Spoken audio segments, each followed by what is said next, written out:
Hey, this is Anthony from RevZilla. Here you watch, decide, and ride. Welcome to our detailed breakdown of the new AGV K3 SV Helmet, available at RevZilla.com. God bless AGV, they've thrown us a curveball. This is the K3 SV. Now we know AGV already has a K3 helmet. It's gonna start around $170. The K3 SV starts around $200, and really what they're calling out with SV is the drop-down integrated sun visor. So you're still ECE DOT rated. Now you have a drop-down sun visor, and they've managed to only add a little bit of weight, which we really dig. And by the way, this is a Simoncelli tribute graphic. That's probably gonna tack about $50 onto the price tag. But here's where that gets a little screwy.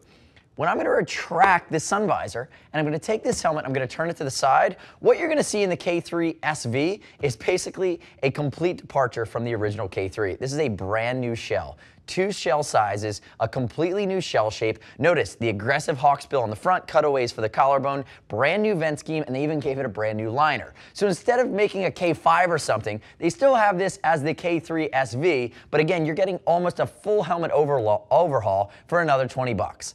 I think if you're considering a K3, you buy an SV and you're just getting a more updated helmet. That is my story, and I'm sticking to it. Now, handful of graphics, handful of solids. It's a thermoplastic, which is really a polycarb on the outer shell. And again, it's going to come in around that $200 mark, but there's a lot of helmet for 200 bucks. And the shape of it standing on the DNA of what we've seen from Pista to Corsa to now GT Veloce.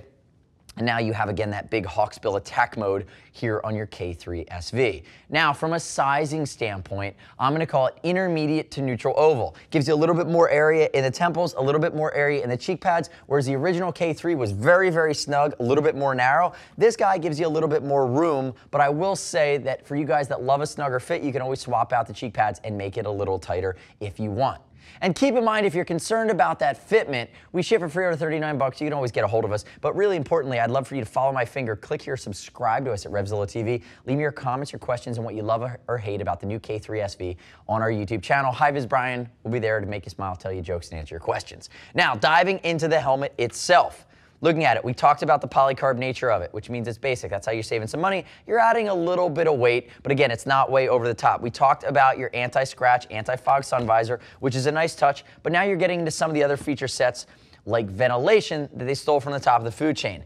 Notice we're gonna have vents just like the other helmets now on the inside. It's operable with a finger switch that's going to vent in here into the visor. You're also moving up. You're going to see that you have big vents on the brow, and then you have this really big ram air vent, which they've never done before, on the center line on top of the helmet. And we actually found that that flowed a tremendous amount of air. You can see how this guy leans to the left. That's that point on the hawkbill. It will balance, but again, it's very, very aggressive in its shape. If we turn it around to the back, you're gonna notice passive vents along the back. That's that passive venturi. Also notice too that the original K3 had a bolt-on spoiler. This guy's now integrated that ridge. It's going to create some nice downforce and aerodynamic stability, but you're also going to get the benefit of that warm or that fast moving air, area of low pressure, pulling that warm, moist air out of the helmet. And again, I just love the Simoncelli graphic. I was a fan of Marco. He left us too soon, but I love that they're still carrying on his legacy by doing tribute graphics to him. Very, very cool guy, great racer,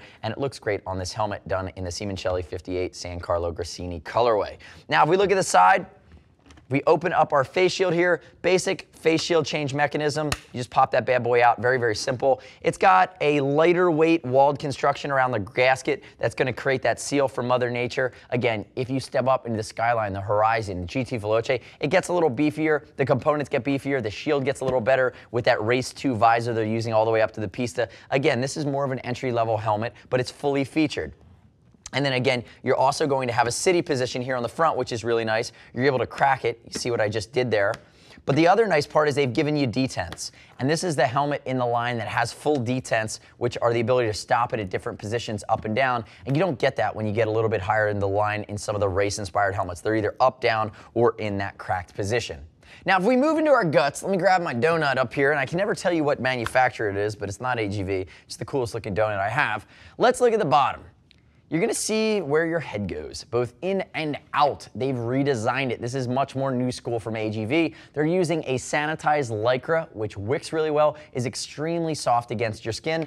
Again, adding to the comfort level. They've redesigned how they've done their cheek pads. They're integrating them with the neck rolls now. Again, progressive thinking from those guys, and you still have the ability to remove the chin curtains as well. So if I reach in here and I pull it out, the only thing I'm going to tell you as I work through this helmet, what my gripe is that a lot of the AGV helmets are now set up for an OEM Bluetooth unit, which we haven't got our hands on here in the States yet. It should be coming soon. Or actually, at the time of you watching this, check RevZilla, we may already have it. But at the time of shooting this, we did not have it.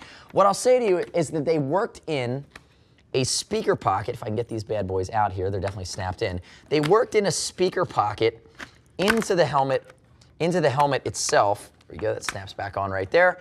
And what they've done is they haven't, in my opinion, given you enough room to utilize a third-party comm unit. So again, your Cenas and your Cardos, you're gonna have to wedge your speakers in there. They're not gonna fit as perfectly as if you're using the OEM fitment. Now I get it, they wanna make their own Bluetooth device, but again, that's just something you need to know going into this helmet. Now if we look at the Neckroll cheek pad system that I just pulled out, notice it's Lycra, notice it's all encompassing. It goes all the way around, it snaps on the cheek pads, there's Velcro on the front. Again, no surprises there, aside from the fact that it's a completely new design from AGV, and it has a really nice contour to it. If we work our way back into the helmet, now I'm going to snap out my comfort liner the same way that you'd expect me to snap out the comfort liner on many other helmets. Notice it comes out, it has nice big cutaways, it's 3D in its shape, it's going to flow a good amount of air, and it is done in that new school Lycra. Sanitized, it's going to wick sweat, it's going to be antimicrobial. You can easily pull this guy out, run it underwater, let it dry, and you've essentially given the update, or you've given a refresh to the inside of your liner. Now what I do really like about it is I like all the venting and all the channeling. And you're gonna see how that works from back to front all the way up. Huge vent right up there at 12 o'clock high on the top area of the helmet. That was the vent we found the most effective, and all that air is gonna flow back across the top of your scalp and exit down at the neck roll. Again, they did a really rock solid job on this helmet. They've completely redesigned it.